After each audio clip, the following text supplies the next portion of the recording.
Ξέρεις ότι πάρω λίγο να πεθάνω εκεί μέσα, έτσι. Υπερβολές.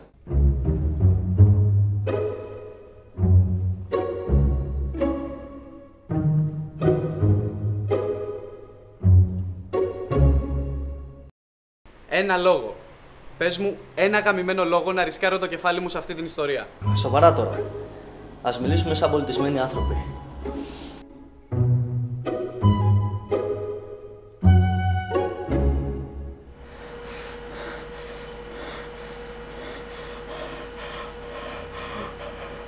Κοίτα τι γίνεται, φίλε μου.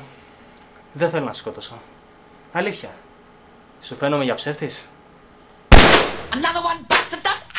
Περιμένε, περνάει κόσμος.